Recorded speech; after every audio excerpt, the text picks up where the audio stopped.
Story 1. The morning was quiet, the kind of stillness that felt almost unnatural. I sat at my kitchen table, nursing a cup of coffee, trying to shake off the lingering tendrils of sleep. The sun had barely begun its slow ascent, its golden rays slipping timidly through the blinds, casting long shadows across the floor. My house was silent, my children still nestled in their beds, their rhythmic breathing the only sign of life beyond my own. For the first time in days, I was alone. A rare luxury. I intended to savor it before the day's chaos unraveled around me. Then, my phone rang. The sharp sound cut through the silence like a blade. I glanced at the screen, a number I didn't recognize. For a moment, I debated letting it go to voicemail. Probably a telemarketer or a wrong number. But something, some unexplainable pull, made me answer.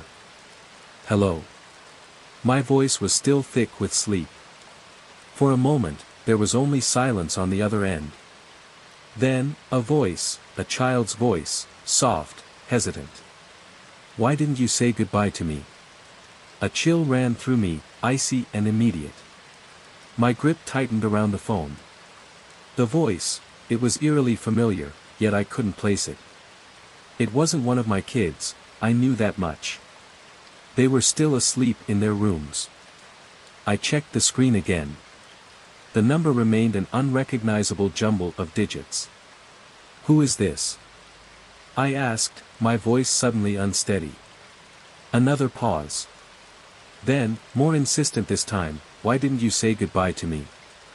You said you would. You promised. A slow, creeping dread unfurled in my chest. My mind raced. Who was this child?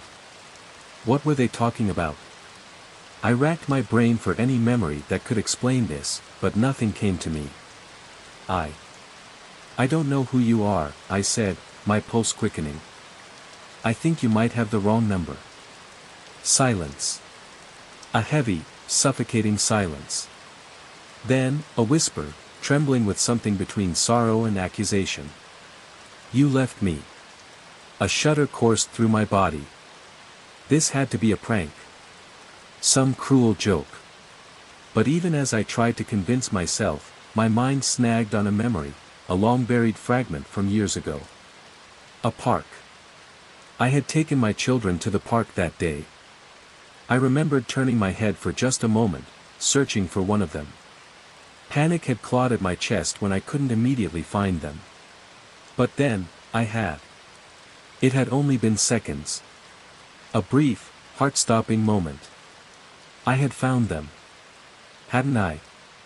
Had I forgotten something? Someone? No, I whispered, shaking my head. I never left anyone. But the voice didn't waver. If anything, it grew stronger, more insistent. You left me in the park. The words settled over me like a thick fog, wrapping around my thoughts, suffocating rationality. My mind reeled, fighting against the creeping doubt slithering its way into my consciousness. I never left anyone, I said, but the conviction in my voice wavered. The memory, it was there, just out of reach, taunting me with the possibility that maybe, just maybe, I had forgotten something. Someone. Silence stretched again, longer this time, heavier. I thought the call had ended. Relief started to seep in, but just as I pulled the phone away from my ear, the voice spoke once more. You don't remember me. It wasn't a question. It was a statement, heavy with sorrow. But I remember you. My breath hitched. Please, I whispered. Tell me who you are. The line was dead. I stared at the screen. The call had ended. My fingers fumbled as I tried to call the number back, desperation clawing at me, but it went straight to voicemail. When I checked my call log, the number was gone. There was no record of the call at all. The rest of the day passed in a haze. My children woke, went about their routines, completely unaware of the weight pressing down on me. The house felt different. Heavier. As though the very air had shifted, thick with something unseen, something waiting. Watching. That night, after the kids were tucked away safely in their beds, I sat in the dim glow of the living room, staring at the darkness beyond the windows. The silence was different now. Not peaceful, but oppressive. And then, I heard it. A soft whisper, barely audible, slipping through the quiet like a ghost of a memory. "You promised." I turned, heart hammering in my chest, but the room was empty. Yet, I wasn't alone. I could feel it. Someone, was still here. Story 2. The hallway was silent, save for the faint creaking of the floorboards beneath my feet. The air felt heavier than usual, thick with an unshakable tension that I couldn't quite place. My eyes were drawn to the framed family photo on the wall, a picture I had always loved. It was taken years ago, during a summer vacation, the kind of trip where everyone is happy, carefree, and bathed in golden sunlight. I remembered the moment vividly. The laughter. The warmth. The way we all huddled together in front of some picturesque backdrop, grinning like we had no worries in the world. But today, something was wrong. A strange unease settled in my chest as I stepped closer. My gaze roamed over the familiar faces, all smiling, all frozen in time. But when my eyes landed on my own reflection, my breath hitched. My eyes were closed. A deep, unsettling chill crawled down my spine. That wasn't right. I had been awake when the picture was taken. I knew I had been. I remembered the sunlight hitting my face, the way I had squinted slightly but never shut my eyes. And yet, in this photograph that had hung here for years, my eyelids were sealed shut, as if I had been asleep. I blinked rapidly, shaking my head. Maybe it was just a trick of the light, a flaw in the print. But no. No matter how many times I looked, my eyes remained stubbornly closed. A prickle of fear ran along my arms. I reached out hesitantly, fingers grazing the cold glass of the frame. My pulse pounded as I leaned in, examining the image with a growing sense of dread. The more I stared, the more detached I felt from the memory.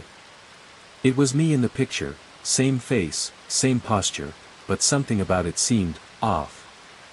As if the version of me in the photograph wasn't just captured in a moment, but trapped. I turned the frame over, searching for some logical explanation, a date, a note, anything. But the back was blank. No markings. No clues. Just the smooth, unhelpful surface of the frame. Had my eyes always been closed in this picture? No, that wasn't possible. I would have noticed. Someone would have noticed. A cold wave of nausea rippled through me as I carefully placed the photo back on the shelf. My fingers lingered on the frame for a moment longer before I pulled away, forcing myself to step back. But the image clung to my thoughts like a shadow. That night, I tried to distract myself with television, but every few minutes, my mind would wander back to the hallway, back to the frozen image of myself with those closed, lifeless eyes. I told myself I was overreacting. It was just a picture. A misprint. Nothing more. And yet, as I lay in bed hours later, staring up at the dark ceiling, an unsettling feeling took root in my gut. I wasn't alone. I wasn't being watched in the usual, paranoid sense. No, this was something deeper. A presence, unseen but undeniably there, pressing in around me like the weight of an invisible hand. I squeezed my eyes shut, willing sleep to take me. But in the silence, a thought crept in, unbidden and terrible. What if the version of me in that photograph wasn't just a mistake? What if it was something else? The next morning, a strange urgency gripped me before I even opened my eyes. My chest felt tight, my skin clammy, my mind clouded with an unnamed dread. Without thinking, I stumbled out of bed and into the hallway, my gaze snapping toward the family photo. My breath hitched. My eyes were open. A shiver licked up my spine as I reached for the frame, hands trembling. I stared at my reflection, my own face staring back, except, something about it was wrong. The smile didn't sit quite right. The eyes, though open, were hollow. Empty. The me in the picture didn't look like me. I set the frame down with a sharp breath, my pulse hammering in my ears. I was losing my mind. That had to be it. Stress. Exhaustion. Some weird, unexplained trick of my memory. I tried to shake it off, but no matter how hard I tried, the feeling wouldn't leave me. Days passed, but the unease only grew.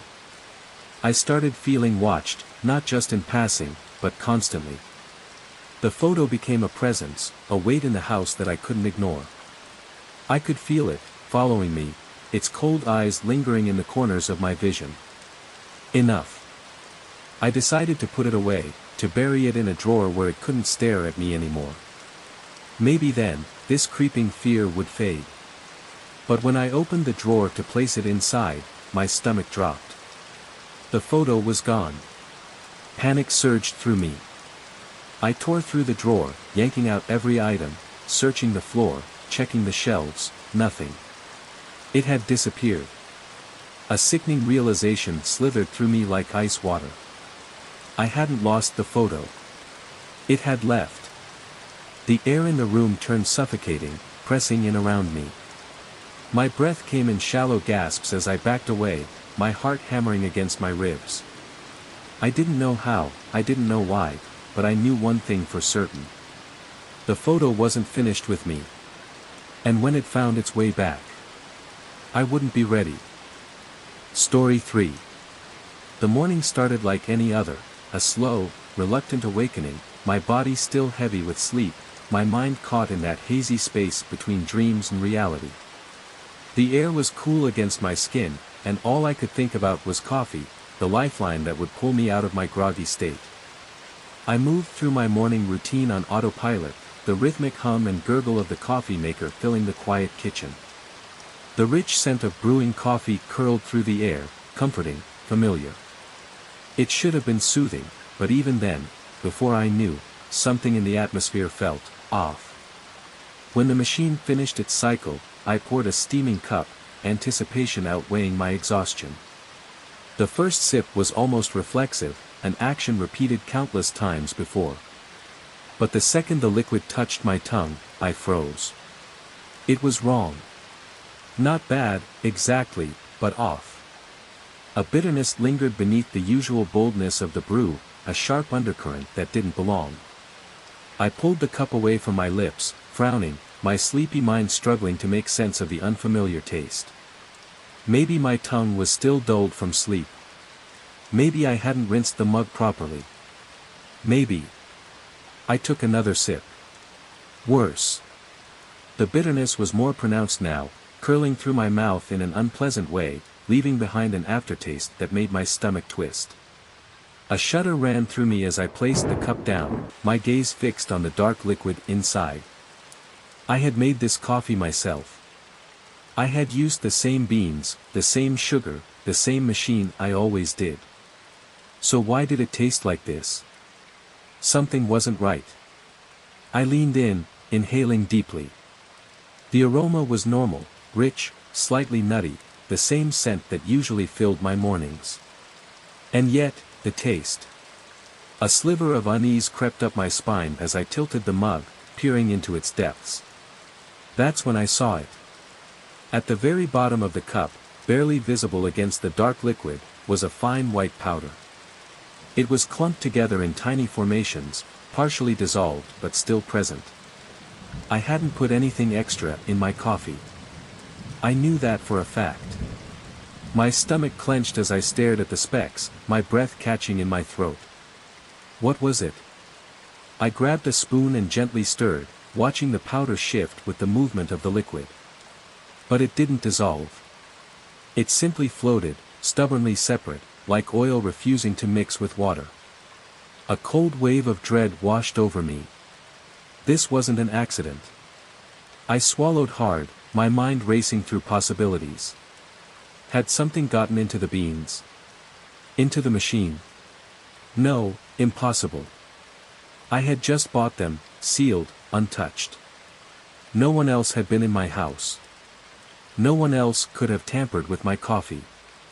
Unless. A sickening thought twisted its way into my mind, one I couldn't ignore. Someone had put this here. I pushed back from the counter, my pulse thudding painfully in my ears. My eyes darted around the kitchen as if expecting to find an intruder lurking in the shadows. But everything was as it should be. Silent. Still. And yet, the feeling remained. I wasn't alone. My breath hitched as I grabbed the cup and rushed to the sink, dumping the contents. The coffee swirled down the drain, the white powder lingering in thin streaks against the porcelain before vanishing into the pipes. I turned on the faucet, letting the water run, trying to wash away the unease clawing at my skin. But then. I saw it. The powder hadn't disappeared completely. A faint residue clung to the sink surface, an eerie reminder that it had been there at all. My fingers trembled as I reached out, running them lightly over the leftover granules. They didn't feel like sugar. They didn't feel like salt. They felt foreign. Something was very, very wrong. I took a shaky step back, my heart beat a frantic drum in my chest. My thoughts spiraled. Had someone been in my house while I slept? Had I unknowingly let something, or someone, in? My door had been locked. My windows secured. Nothing had been out of place before this morning. And yet, my coffee, something I had made with my own hands, had been changed. A sudden, suffocating paranoia gripped me. I needed to leave. I needed to get out of this house, away from whatever was happening before it got worse. My hands fumbled as I grabbed my keys, my bag, anything that would get me out the door. But as I turned to leave, movement caught the corner of my eye. Something was on the table. A note. It hadn't been there before. Heart hammering, I stepped closer. The small piece of paper lay neatly beside my keys, folded with meticulous precision. My fingers hesitated before picking it up, the weight of dread settling deep in my gut. I unfolded it. The message was short. Simple. Written in careful, deliberate strokes of black ink. You won't be able to stop it. It's already inside. The note slipped from my fingers, fluttering to the floor. The powder. The taste. The note. It wasn't just in my coffee. It was in me. Story 4. I had just left the grocery store, my arms weighed down with plastic bags, when I felt it, a strange flicker of movement in my peripheral vision. At first, I didn't think much of it. Just another person walking in the same direction as me. But something was off. The figure was dressed in a dark jacket. Not just any jacket, one exactly like mine. Same cut, same color. The kind of coincidence that would usually go unnoticed. But as they moved closer, my breath hitched in my throat. It wasn't just similar. It was the same. My eyes locked onto a tear on the sleeve, a small rip near the elbow. My rip. The one I'd gotten weeks ago when I caught my jacket on a metal railing while rushing for the bus. My steps faltered, and my heart gave a nervous stutter. That was impossible. I glanced down at my own sleeve, my fingers brushing over the familiar tear. It was still there, right where it had always been. And yet, there it was, on this stranger too. Identical in every way.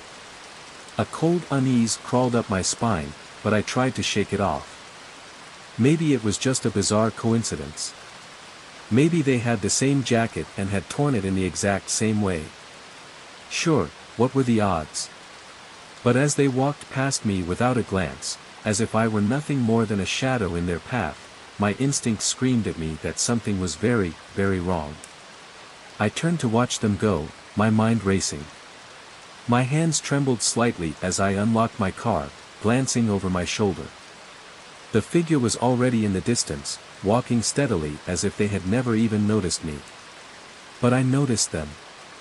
The drive home felt longer than usual, every stoplight stretching unbearably. The feeling of being watched never left me. I kept looking in my rearview mirror, half expecting to see them again, even though that would be ridiculous. They had been walking, after all. They couldn't have kept up with my car. And yet, there they were. A few blocks ahead, on the sidewalk. The same dark jacket. The same tear in the sleeve. My stomach twisted into a knot. This wasn't coincidence anymore. I gripped the steering wheel tighter, my mind racing for an explanation that made sense. Was someone playing a prank on me? Had I somehow forgotten lending my jacket to someone? No, that wasn't possible, I had been wearing it the whole time. Something wasn't right. I took an alternate route home, hoping to lose them, or at least prove to myself that I was being paranoid. But every turn I made, every shortcut, every side street, the figure always seemed to be there, walking calmly, never running, never acknowledging me. Just existing. By the time I pulled into my driveway, my pulse was hammering against my ribs. I jumped out of my car and rushed inside, slamming the door behind me, twisting the locks with shaky fingers. The silence of my house was suffocating, pressing in on me from all sides. I went to the window, hesitating before peering through the blinds. Nothing. No sign of them. But the tension in my chest refused to fade. I tried to distract myself. Television, my phone, anything to keep my thoughts from spiraling. But every sound made me jump. Every shadow outside made me second-guess what I'd seen. Hours passed like this, paranoia gnawing at me. And then, just past midnight, I gathered the nerve to step outside. Just for a second. Just to prove to myself that it was all in my head. The night air was cold against my skin. The street was empty. But then, I saw it. A jacket. Crumpled on the ground near my driveway. The exact same jacket. My jacket. With the tear. My breath hitched as I bent down to pick it up. The fabric was warm. As if someone had just been wearing it. But there was no one around. My eyes darted up and down the street, searching for movement. Nothing. I took the jacket inside with me, my fingers tightening around it as if it might disappear. A sickening thought crept into my mind, had they followed me home? Had they been standing outside my house, watching? And why would they leave this behind? Sleep never came that night. The next morning, I drove straight to the police station, the jacket folded in the passenger seat beside me. I didn't know what I expected them to say, but I needed answers. The officer listened patiently as I told my story, his expression unreadable. But when I finished, he let out a slow breath and leaned forward slightly. "This might sound strange," he said carefully, "but you're not the first person to report something like this." A chill slithered down my spine. "There have been other cases," he continued, "people seeing someone wearing identical clothing, down to the smallest tear, just like yours. We don't know what's causing it yet. But we're looking into it." I stared at him, my mouth dry, my pulse thundering in my ears. I wasn't alone in this. There were others. And whatever was happening, it wasn't over. Story 5. Mornings were always a rush, but today felt worse than usual. I was running late, again. The stress had already settled in my chest before I even reached the train station, tightening its grip with every hurried step. I could feel the weight of lost time pressing down on me, making my pulse quicken. As I reached the platform, I scanned the area frantically, hoping I could catch the next train without too much of a delay. The station was unusually crowded, people moving in hurried clusters, lost in their own worlds. Their faces blurred together in my peripheral vision, just another mass of commuters drowning in routine. I pushed forward toward the ticket machine, weaving through the crowd, my only focus on getting to work on time. But as I reached out to purchase my ticket, something made me stop. A feeling. A shift in the air. Then, I felt it, a light tap on my shoulder. My breath hitched. Turning around, I found myself face to face with a man I had never seen before. He stood just a little too close. His coat was tattered, his hat pulled low over his face, casting shadows that concealed most of his features. But his eyes were sharp, an unsettling shade of piercing blue, and they locked onto mine in a way that sent an icy shiver crawling down my spine. I swallowed hard. "Excuse me," I muttered, stepping to the side, desperate to put space between us. But he didn't move. Instead, he spoke. His voice was calm, quiet even, but there was something in his tone, something that made my stomach twist. "They're waiting for you inside." His words clung to the air like smoke, heavy and inescapable. I blinked, my mind struggling to process what he had just said. "What?" I asked, my voice barely above a whisper. "Who's waiting for me?" He didn't answer. He just stared. Studying me. As if measuring my reaction, searching for something in my expression. His lips twitched slightly, like he was about to speak again, but then, without another word, he turned and vanished into the crowd. I stood frozen, my heartbeat thudding in my ears. Who was he? Why had he said that? I scanned the faces around me, hoping someone else had seen the interaction, but no one seemed to notice. The world moved on, indifferent. For a fleeting moment, I tried to convince myself it was nothing, just a case of mistaken identity, a random stranger who had confused me with someone else. But deep down, I knew that wasn't true. There was something about the way he had spoken, the weight behind his words. It felt deliberate. Personal. I shook my head, trying to clear my thoughts. I had no time for weird encounters. I turned back to the ticket machine, my fingers moving automatically, but the words still echoed in my mind. "They're waiting for you inside." The train arrived, and I hurried aboard, eager to put distance between myself and that lingering sense of unease. I found an empty seat by the window, pressing my forehead against the cold glass, hoping the steady motion of the train would help calm my nerves. But it didn't. If anything, the silence made it worse. I couldn't stop thinking about the man. His stare. His voice. I glanced around the train car, searching for anything, anyone, that felt out of place. But the passengers were the same as always, absorbed in their phones, flipping through newspapers, mindlessly scrolling through their morning rituals. No one was looking at me. No one seemed concerned. Still, the feeling remained. The heavy, creeping sensation that I wasn't alone in my thoughts. By the time the train pulled into my stop, I could barely sit still. The moment the doors slid open, I stepped out quickly, inhaling the cold morning air like it might cleanse me of whatever had attached itself to me back at the station. The streets outside were busier now, but that didn't comfort me.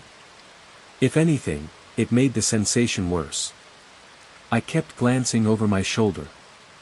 I couldn't shake the feeling that someone was watching me. It was subtle, just a prickle at the base of my skull, the way the hairs on my arms refused to lie flat. Every shadow seemed darker, every noise amplified. My paranoia whispered at me with every step. By the time I reached my destination, my nerves were raw. I stopped in front of the building, my breath uneven. The entrance loomed before me, unremarkable yet suddenly ominous. And then, for just a second, a fraction of a heartbeat, I saw movement. A figure, barely visible, lingering near the doorway. I blinked, and it was gone. I swallowed, trying to force myself forward. It's nothing, I told myself. Just my imagination. But my body wasn't convinced. My skin was clammy, my pulse erratic. I reached for the handle, the cold metal biting against my palm. And then, a sound. Behind me. A sharp inhale, like someone standing just out of sight. I turned so fast my vision blurred, my breath caught somewhere between my lungs and my throat. But there was no one there. The street stretched empty before me. Nothing but the normal hum of the city, the distant murmur of conversations, the occasional rush of a passing car. I turned back to the door, my fingers tightening on the handle, and pushed it open. Stepping inside, I was met with dim light and stale air. The space felt different. Not unfamiliar, but wrong in a way I couldn't name. The feeling of being watched didn't fade. It grew stronger. And as I took another hesitant step forward, I knew, without a doubt, I wasn't alone. I had followed the stranger's words. And now, I was exactly where they wanted me to be. Story 6. Lately, an unusual fatigue had settled over me, a deep, bone-aching exhaustion that no amount of sleep seemed to cure. My limbs felt heavy, my thoughts sluggish, and every movement carried the weight of unseen hands pressing down on me. It had been a long, grueling week, and all I wanted was a quiet night at home, a sanctuary from the outside world. After dinner, I sank into the couch, letting the day's burdens pull me deeper into the cushions. The hum of the television murmured softly in the background, but I barely registered it before sleep claimed me. I don't know how long I was out. When I woke, darkness had swallowed the house. A thick silence clung to the air, the kind that made you feel like you weren't really alone. Groggy, I reached for my phone, intending to check the time, but something else caught my attention. A voicemail notification blinked at me, an unseen presence waiting to be acknowledged. It was from an unknown number. At first, I brushed it off, probably a telemarketer or a wrong number. But curiosity gnawed at me, and my finger hovered over the screen before I tapped play. Static crackled in my ear, followed by something faint, something I struggled to identify at first. Then it hit me. Breathing. Slow. Steady. Deliberate. My pulse stuttered. The sound wasn't distant or muffled, it was intimate, close, as if someone stood mere inches from the microphone. There were no other voices, no background noise, just that deep, rhythmic inhale and exhale. My own breathing quickened as I listened, a chill unfurling in my gut. The pattern of the breaths, it was eerily familiar. Then, realization struck me like ice water down my spine. It was me. The breaths on the recording were unmistakable, the slow, measured rhythm of deep sleep. I sat up so fast the room spun around me. My hands shook as I rewound the message, listening again, hoping, praying, I was wrong. But no. There was more now. A soft rustling, like fabric shifting. Sheets moving. And then, just as the recording neared its end, a quiet creak. A door. The floorboards. Someone moving. I couldn't breathe. My mind raced, splintering with possibilities. Who had recorded this? How had they done it? The implications sent cold terror flooding through me. Someone had been there, in my space, while I slept. They had recorded me. I checked the timestamp. It had been sent while I was still on the couch. My stomach twisted violently. I searched my memory, straining to recall if I had heard anything, felt anything, but sleep had kept me oblivious.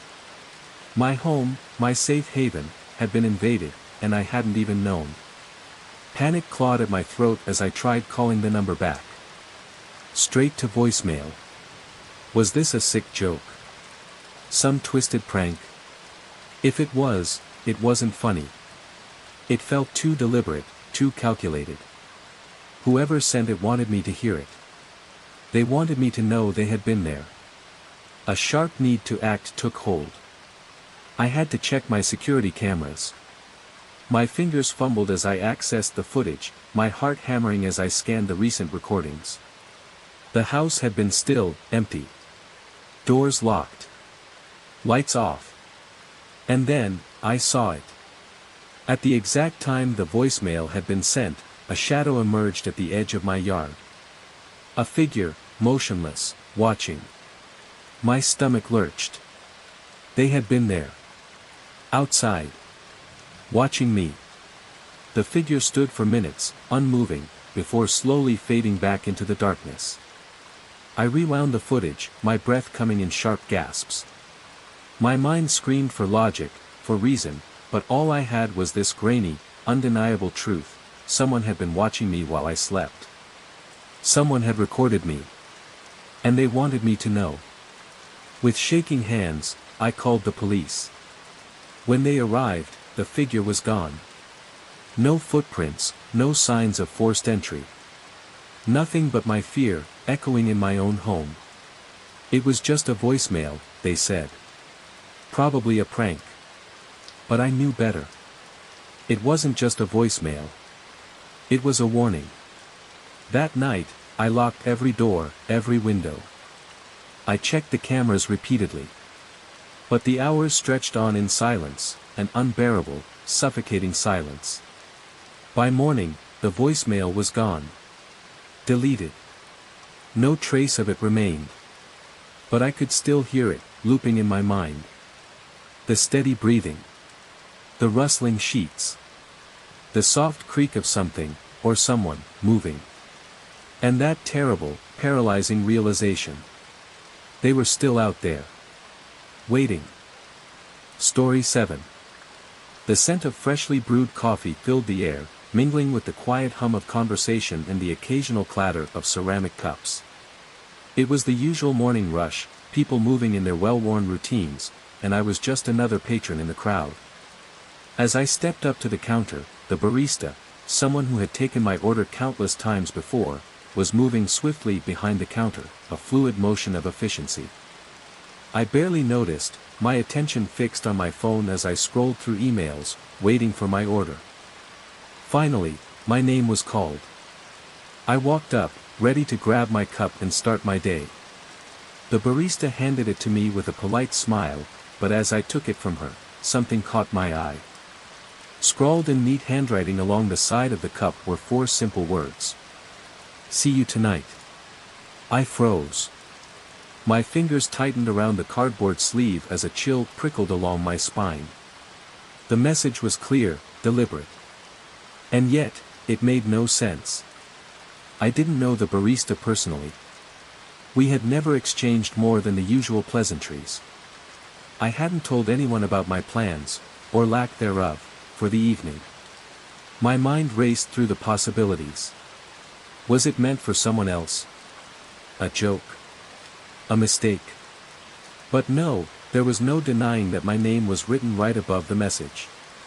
I glanced up at the barista, searching her expression for any hint of amusement or malice. But she only looked at me with the same friendly, oblivious demeanor. Everything okay? She asked, tilting her head slightly. I forced a chuckle, hoping it didn't sound as uneasy as I felt. Yeah, just, wasn't expecting that. She smiled. Well, enjoy your coffee. I nodded, though my mind was still spinning as I stepped out of the cafe. The city was alive with the usual morning hustle, people moving, talking, honking, laughing, but the words on that cup felt like a whisper meant only for me. See you tonight. Who? Why? Was it just a weird coincidence, or was something else at play? I tried to push it aside, telling myself it was nothing, just an odd mistake.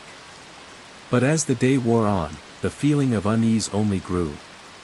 Every time I checked my phone or glanced at the clock, the message echoed in my mind. When I brought it up to a friend over lunch, they laughed it off. You're overthinking it, they said.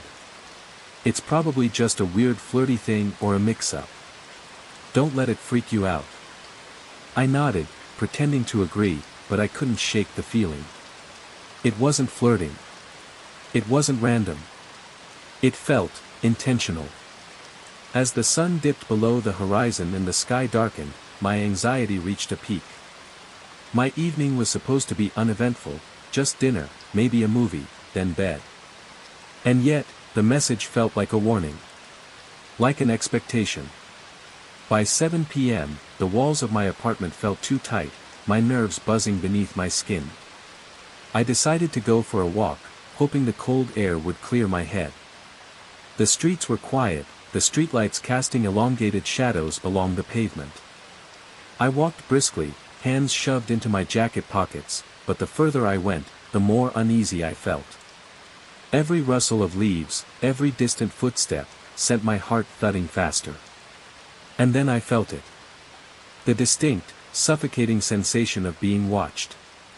I stopped. The air around me felt suddenly thick, heavy. I turned my head, scanning the street behind me. Empty. But the feeling didn't go away. I quickened my pace. And then I saw it. A figure, standing just beyond the pool of a streetlight's glow, barely visible in the shadows. I squinted, heart hammering. At first, I thought it was just someone out for a late-night walk. But then they moved, slowly, deliberately, toward me. I stopped breathing. The figure took another step. My feet were rooted to the pavement, my pulse drumming in my ears. Closer. Closer. Then, they stopped. Just within arm's reach. The silence stretched between us, thick and suffocating. They didn't speak. Didn't move. Just stared. And then, slowly, they raised a hand. And pointed. At me. A wave of terror crashed over me. I looked down at my hand, my knuckles white around my foam. And when I looked back up, the figure was gone. I didn't stop to think. I turned and ran, my breath coming in sharp gasps as I sprinted back to my apartment. I fumbled with my keys, my hands shaking as I shoved them into the lock and bolted the door behind me. Silence. I stood there, chest heaving, my back pressed against the door. My mind raced, trying to make sense of what had just happened. Who had written that message? Who had been watching me? Was this just some elaborate prank? Or was it something else? I didn't have an answer. But I knew one thing for sure. This wasn't over. Story 8. I had always been careful with my electricity usage, diligent, even. Every light was turned off when I left a room, every appliance accounted for. I made a habit of double-checking, ensuring that nothing ran longer than necessary. So when my latest electric bill arrived, my stomach twisted into a knot. The number on the page made my breath catch in my throat, it was double what it should have been. At first, I thought it had to be a mistake. A clerical error. Some glitch in the system. But the more I stared at the bill, the more real it became. My mind raced through the possibilities. Had I been careless? Had I left something running without realizing it? I scoured my house, checking the refrigerator, the washing machine, the thermostat, even the light bulbs. Everything was exactly as it should be. No new appliances. No power-hungry devices draining energy in the night. And yet, the numbers on my bill didn't lie. I called the electric company, expecting them to confirm an error.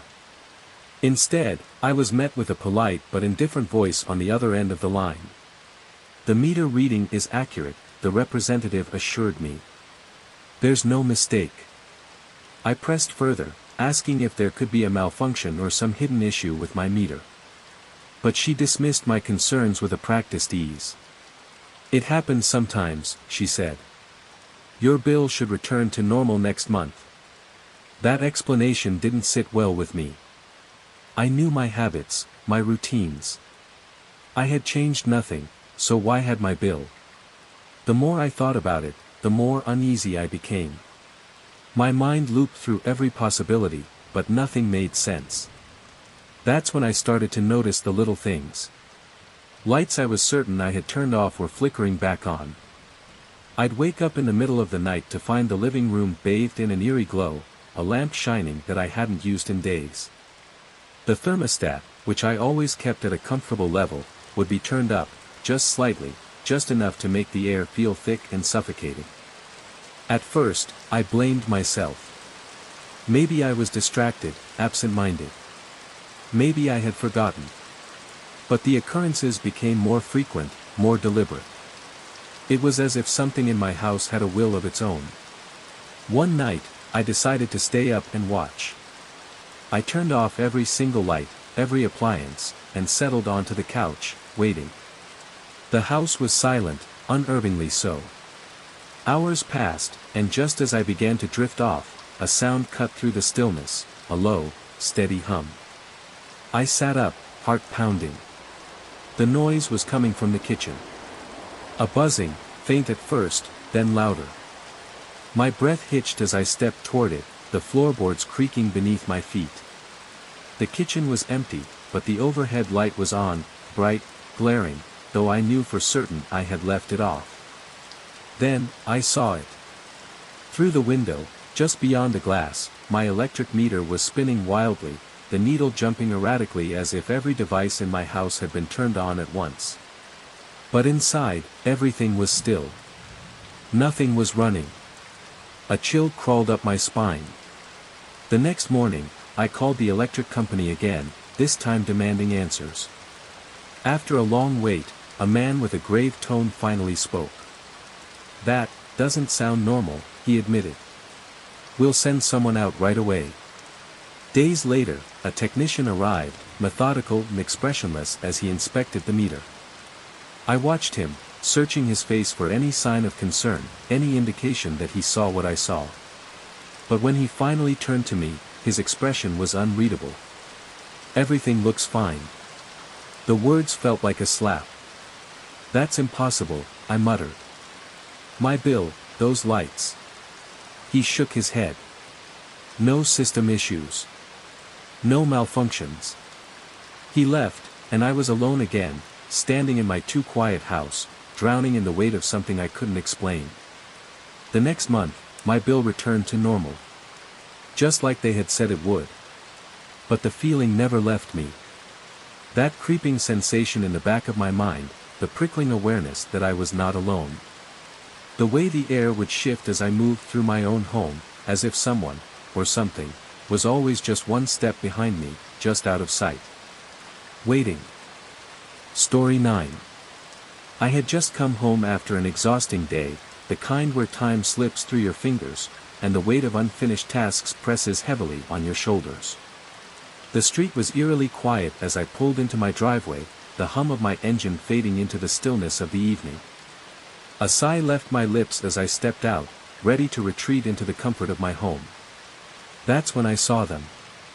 Across the street, near the curb, a figure stood motionless, bathed in the dim glow of a flickering streetlight.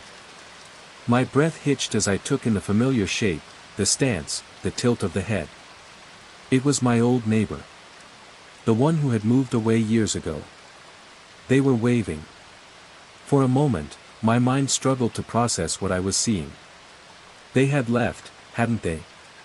I remembered the farewell party, the boxes stacked high in their living room, the moving truck pulling away from the empty house. I even remembered how we had kept in touch for a short while before life did what it always does, made us drift apart. That was years ago. So how were they standing there now, in the exact spot where we used to exchange casual greetings, smiling as if nothing had changed? A creeping unease settled over me. Something wasn't right. The way they waved, slow, deliberate, felt unnatural, like a puppet being controlled by invisible strings. The smile on their face stretched a little too wide, the skin around their mouth tight, unmoving. My stomach twisted. Instinct told me to look at their old house. It had been vacant since they left. No one had moved in. The windows were dark, the porch light off. The air around it felt untouched, frozen in time. And yet, here they were, standing in front of it like they had never left. I hesitated, my fingers twitching at my side. Do I wave back? Do I acknowledge them? Against my better judgment, I slowly lifted my hand. The moment I did, something shifted. Their wave didn't match mine.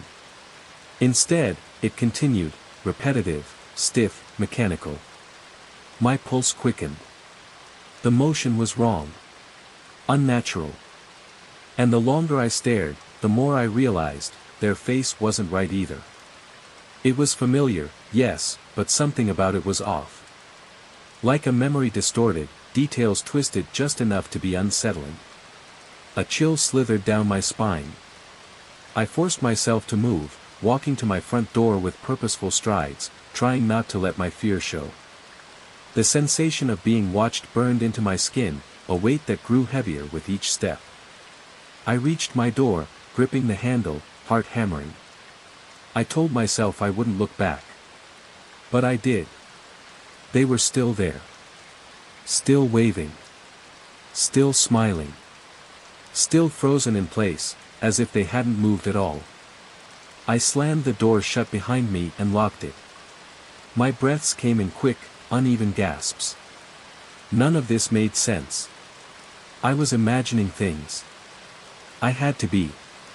But the image of them standing there, staring, smiling, was burned into my mind like an afterimage behind my eyelids. I needed a distraction.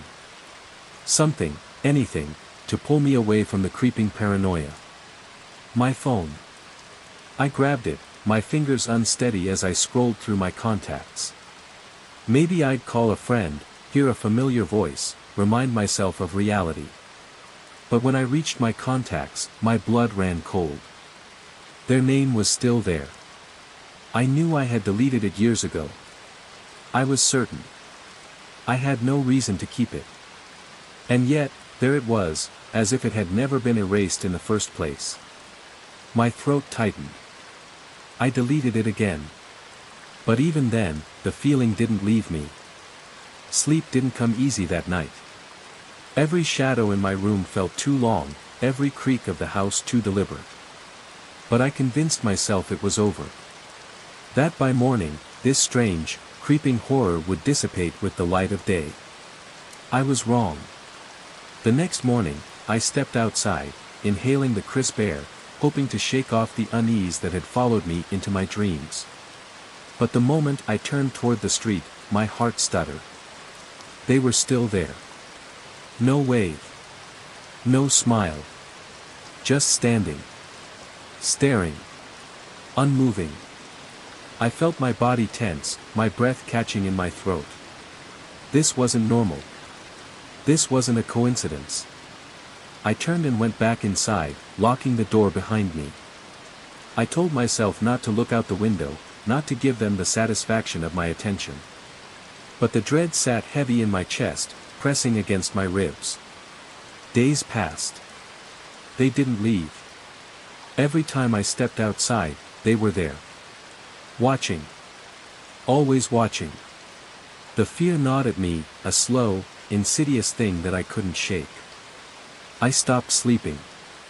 I stopped leaving my house. I stopped checking the windows, terrified of what I'd see. But I could still feel them. Their presence was suffocating, an invisible weight pressing down on me. And then, one evening, something changed. I was sitting in my living room, pretending not to notice the figure outside. Pretending that if I ignored them long enough, they'd disappear.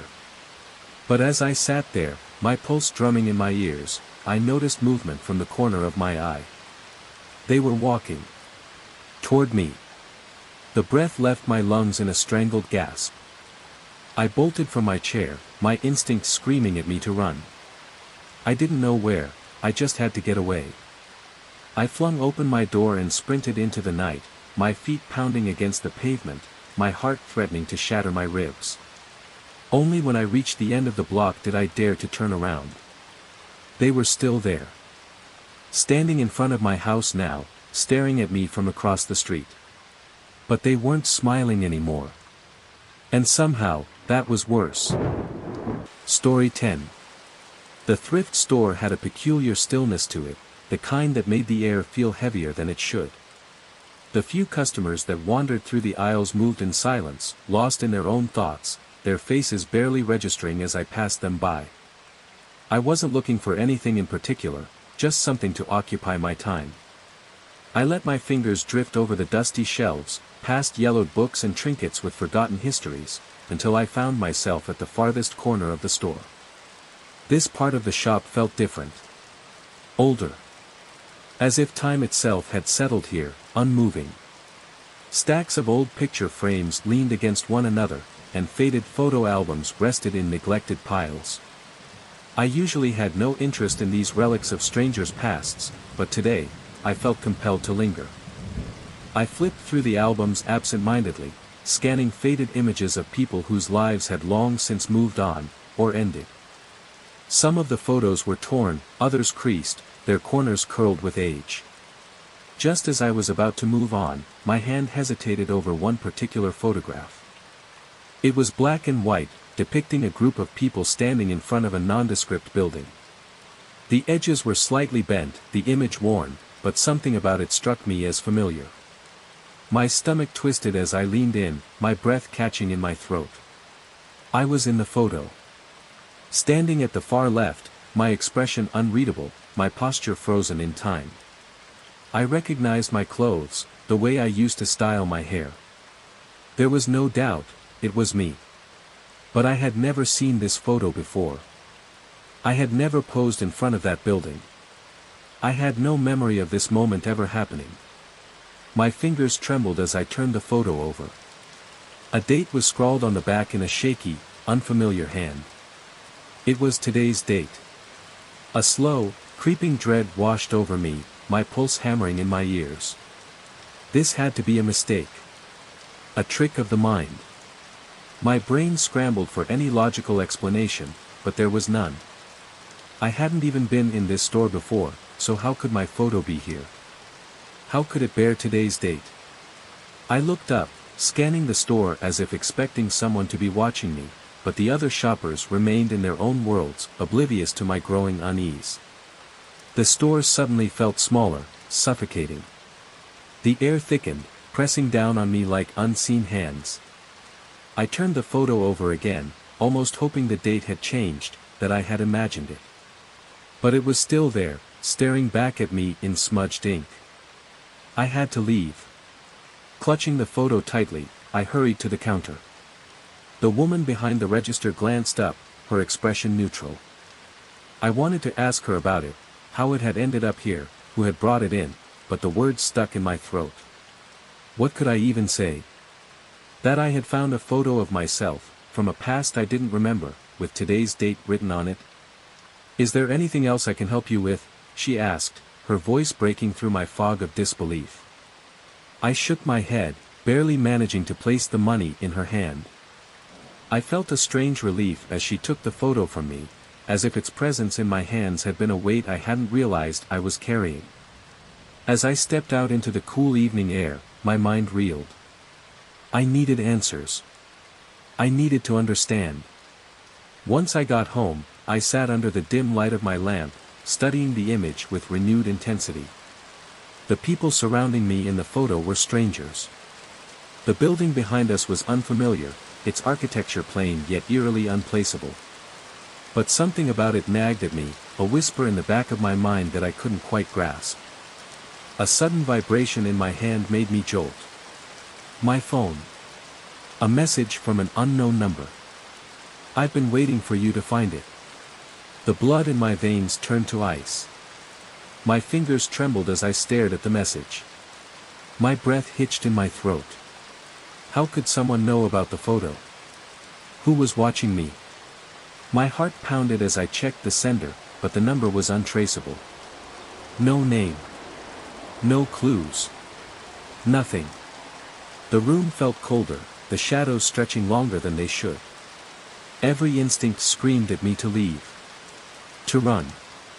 I grabbed my keys and walked out without a second thought, needing distance between me and that photo. The streets were eerily empty, the night unnaturally quiet. I barely noticed where I was going until I turned a corner near my house and stopped dead in my tracks. There it was. The building from the photo. Standing there, looming in the darkness as if it had always been there, waiting for me to see it. The same windows. The same structure. But how? I had walked this path countless times and had never noticed it before. My stomach twisted into knots. This wasn't right. None of this was right. I turned, my breath coming in short, sharp gasps as I hurried back to my car. My hands shook as I gripped the wheel, driving aimlessly just to put space between myself and whatever this was. The questions swirled in my mind, each one more unsettling than the last. How had the photo ended up in that thrift store?